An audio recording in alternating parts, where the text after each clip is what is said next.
Student, good morning. Welcome to online class CGPS। तो बच्चों, आज जो है अपन पांचवें भाग में अर्थशास्त्र के अंतर्गत देखेंगे सार्वजनिक व्यय के प्रकार। उसमें राजस्व पहले पढ़ चुके थे बच्चों। आज देखेंगे अपन सार्वजनिक व्यय के प्रकार के बारे में, टाइप ऑफ पब्लिक एक्सपेंडिचर। कि सार्वजनिक व्यय के प्रमुख प्रकार निम्नलिखित है। पहला, विकासात्मक व्यय, जो डेवलपमेंट एक्सपेंडिचर कि वहाँ पर दिया गया विकासात्मक, जो विकासात्मक कार्य के लिए क्या करते हैं, खर्च करते हैं, है ना। वह है जो आर्थिक विकास तथा सामाजिक कल्याण के लिए किए जाते हैं। इसके अंतर्गत शिक्षा, चिकित्सा, उद्योग, कृषि, परिवहन, सड़कों, नहरों, ग्रामीण विकास, जल कल्याण, बिजली आदि के विकास पर खर्च की जाने वाली धन राशि को सम्मिलित किया जाता है। देखिए, विकासमूलक हो गया बच्चों। यहाँ पर दूसरा देखिए, गैर विकासमूलक कौन कौन से अंतर में आते हैं, नॉन डेवलपमेंट एक्सपेंडिचर। तो गैर विकासात्मक व्यय वह व्यय है जो सरकार के प्रशासन की सुरक्षा, कानून व्यवस्था आदि पर खर्च किया जाता है। तो आपको समझ आया, जो है विकासात्मक जो होता है आर्थिक, चिकित्सा, उद्योग, कृषि, परिवहन के लिए किया जाता है, जबकि गैर विकासात्मक में जो है सुरक्षा, कानून व्यवस्था आदि पर खर्च किया जाता है। इसके अंतर्गत कर्मचारी वेतन, सेना जो है, पुलिस, जेल, कानून व्यवस्था, कर वसूल करने पर खर्च, ऋण पर ब्याज, पेंशन आदि पर किया जाने वाला व्यय शामिल होता है। अब आगे देखेंगे बच्चों, वहाँ पर देखेंगे योजना व्यय क्या होता है। प्लान एक्सपेंडिचर के अंतर्गत योजना व्यय में वह व्यय शामिल किया जाता है जो वर्तमान आर्थिक नियोजन, जो आर्थिक योजना के अंतर्गत क्रियान्वित कार्यों पर सरकार या योजना आयोग द्वारा किया जाता है। इस प्रकार के व्यय व्यय जो है, व्यय में निवेश तथा उपभोग दोनों प्रकार के व्यय शामिल होता है। यहाँ पर बताया गया व्यय जो निवेश करते, खर्च कर उपभोग करते हैं, उनके लिए भी दोनों प्रकार के व्यय शामिल होते हैं। उदाहरण के लिए जैसे देख सकते हैं बच्चों, आर्थिक सेवाएं जैसे कृषि, बिजली, उद्योग, परिवहन, संचार तथा सामाजिक सेवाएं जैसे उसके बाद स्वास्थ्य, शिक्षा, अन्य परिवहन, परिवार कल्याण, सूचना प्रसारण, पेयजल, सफाई आदि पर किया जाता है। उसी प्रकार गैर योजना देखेंगे बच्चों, यहाँ पर गैर योजना व्यय क्या होता है। नॉन प्लान एक्सपेंशन, जैसे गैर योजना प्लान में वे सभी व्यय आते हैं जो वर्तमान योजना से संबंधित नहीं रहती हैं। इसके अंतर्गत ब्याज का भुगतान, रियायतें, है ना, सुरक्षा कर एकत्रित करने का खर्च होता है, पुलिस, पेंशन, आर्थिक सेवा आदि पर किए गए खर्च शामिल होते हैं, गैर व्यय। ठीक है बच्चों, गैर योजना व्यय के अंतर्गत। अब आइए देखेंगे सार्वजनिक व्यय के अंतर्गत हमने देखे यहाँ पर। अब अगला देखते हैं बजट संबंधी धारणाएं। तो यहाँ पर बताया गया है कॉन्सेप्ट रिलेटिंग टू द, है ना, बजट। तो यहाँ पहला दिया है बच्चा संतुलित बजट। तो संतुलित बजट क्यों बोलते हैं, बैलेंस समानता बजट बोलते हैं अपन जो है। तो सरकार का वह बजट जिसमें सरकार की अनुमति प्राप्त होती है, जैसे राजस्व, पूंजी सरकार की अनुमानित व्यय के बराबर दिखाई गई हो, संतुलित बजट कहते हैं। तो अर्थात जो है संतुलित बजट, है ना, अनुमानित प्राप्ति बराबर अनुमानित व्यय, जितना हमने क्या किया है वहाँ पर प्राप्ति की, उतना ही क्या करते हैं वहाँ पर खर्च करते हैं। तो संतुलित बजट के गुण जो होते हैं, पहला है संतुलित बजट मूल्य वृद्धि पर अंकुश रखता है, मतलब जो है समानता बनाए रखता है यहाँ पर। इससे सरकार द्वारा धन का अपव्यय नहीं होने लगता है, नहीं हो पाता है। दूसरा इसमें देखेंगे बच्चों संतुलित बजट के दोष। पहला, इससे आर्थिक विकास में तेजी नहीं आती यहाँ पर जो है, संतुलित बजट के दोष के कारण। दूसरा है, इससे संबंधी और बेकारी का समस्या का समाधान भी नहीं किया जा सकता। मतलब इसमें जो है असंतुलित बजट दोष में, संतुलित बजट के दोष के अंतर्गत बताया गया यहाँ पर बच्चों, यहाँ पर मंदी और बेकारी की समस्या का समाधान यहाँ पर नहीं हो पाता है। अगला देखेंगे बच्चों, यहाँ पर घाटे का बजट। डिपेंड बजट, इसे नाम से पता चलता है घाटे के बजट के हिसाब से, जब बजट में सरकारी व्यय सरकारी प्राप्तियों से अधिक दिखाया जाता है, जितना हम व्यय है वो प्राप्तियों से कम दिखाई दे रहा है, तो वहाँ पर उस बजट को घाटे का बजट कहते हैं। अर्थात देखेंगे घाटे का बजट के अंतर बताया गया है अनुमानित सरकारी जो प्राप्ति होती है और अनुमानित सरकारी व्यय, मतलब जितना हमको प्राप्ति हो रहा है उससे कम मात्रा, उससे अधिक मात्रा में क्या हो रहा है, व्यय कर रहे हैं, तो ये क्या कहलाता है, घाटे का बजट। अगला देखेंगे बच्चों, यहाँ पर घाटे के बजट के गुण में पहला देखेंगे, यह उस स्थिति में अत्यंत लाभकारी सिद्ध होता है जबकि अर्थव्यवस्था में समग्र मांग का स्तर निम्न होता है, ये जब लाभ होता है इसमें, है ना। दूसरा देखेंगे, इससे अर्थव्यवस्था का मौद्रीकरण किया जाता है मुद्रा के रूप में। तो इस प्रकार जो है घाटे के बजट के गुण बताए गए हैं यहाँ पर बच्चों। दूसरा देखेंगे यहाँ पर घाटे के बजट के दोष। पहला देखेंगे यहाँ पर, यह मुद्रा की आपूर्ति में वृद्धि लाता है जितना है इसमें, अतः इस स्फूर्तिकारी स्थिति में इसे अनुचित माना जाता है, अनुचित उचित नहीं माना जाता है यहाँ पर बताया गया ना। यह सरकार की अनावश्यक और फिजूल खर्च को बढ़ाता है जो है घाटे की वजह। तीसरा देखेंगे बच्चों में, अधिक के पूर्ण बजट या बचत का बजट, सरप्लस, है ना, सरप्लस बजट, जब बजट में सरकार की प्राप्तियां सरकार के खर्चों से अधिक दिखाई जाती है तो उस बजट को बजट का बजट कहते हैं। बचत मतलब जैसे सरकार के यहाँ पर बताया गया, सरकार की प्राप्ति होती है, सरकार के खर्चों से अधिक दिखाई देता है, जो खर्च हो रहा है उससे अधिक प्राप्ति दिखाई देता है, तो यहाँ पर क्या होगा, बजट का प्रावधान होगा बच्चों। अगला देखेंगे, आधिक्यपूर्ण बजट के बारे में बताया गया है।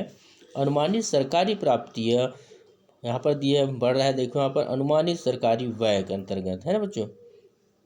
अगला देखेंगे, आधिक्यपूर्ण बजट की गुण, यह स्फीतिक अंतराल को कम करने में सहायक होता है, मतलब जो उसमें बढ़ रहा है उसमें कम हो जाता है यहाँ पर व्यय में, क्योंकि यह जो समग्र मांग में कमी लाता है वहाँ पर।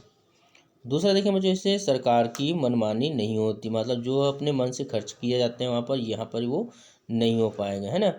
अब उसी का उल्टा देखेंगे बच्चों, आधिक्यपूर्ण बजट के दोष जो होता है, यह मंदी के समय में हानिकारक होता है, क्योंकि इससे अर्थव्यवस्था में समग्र मांग का स्तर क्या होता है, गिरने लगता है।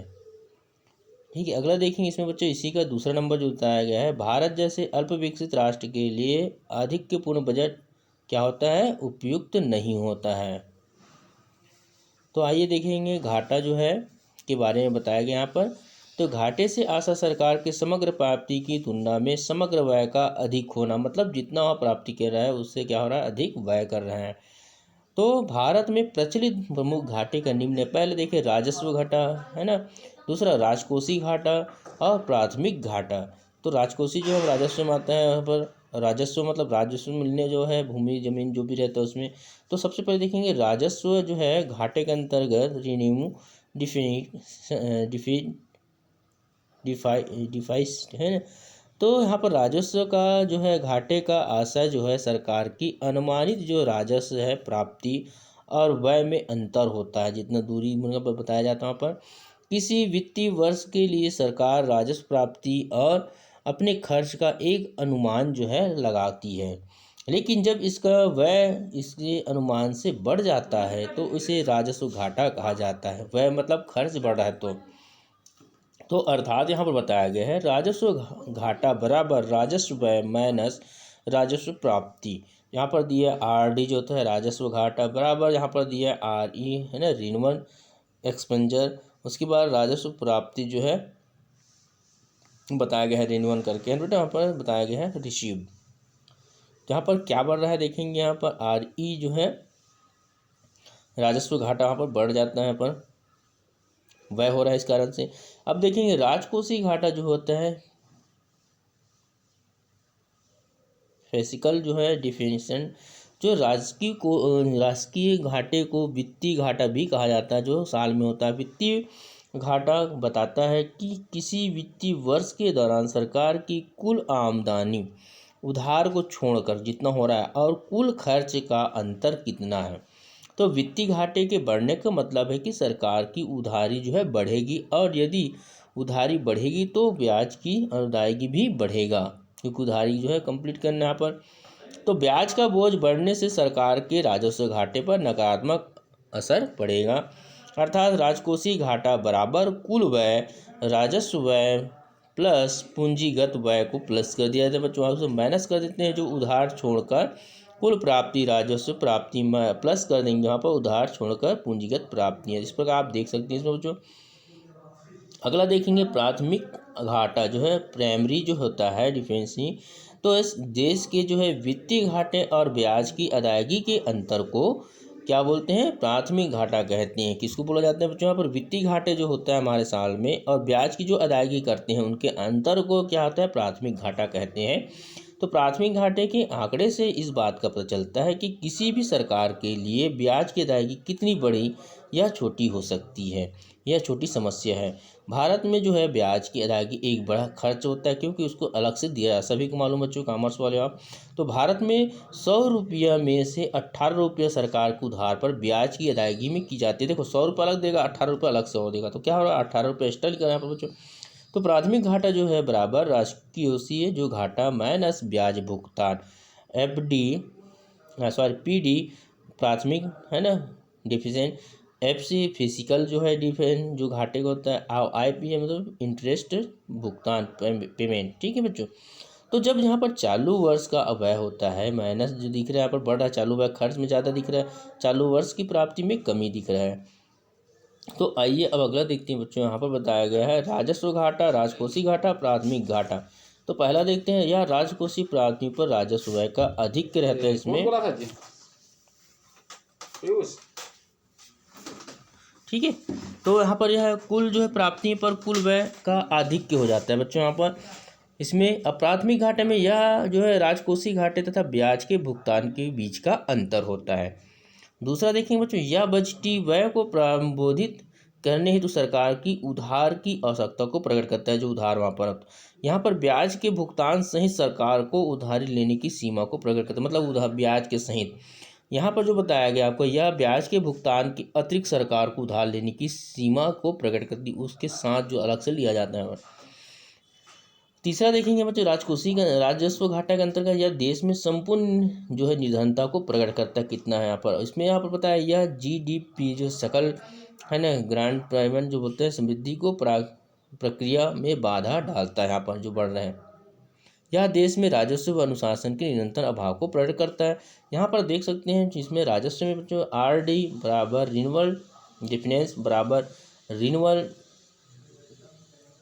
इरेंज करके यहाँ पर माइनस एक्सपेंडिचर माइनस जो RR, मतलब इसका होता है आपको बताया गया। तो बच्चों यहाँ पर रिन्यूअल जो है रिसिप्ट, इसमें देखेंगे FD बराबर BE माइनस BR, यह उधार को यहाँ पर छोड़कर इसमें दिया जाए। राजस्व के अंतर्गत में देखेंगे प्राथमिक घाटे में PD बराबर FD और IP, इसके बारे में आपको बता चुका हूँ बच्चों, ठीक है।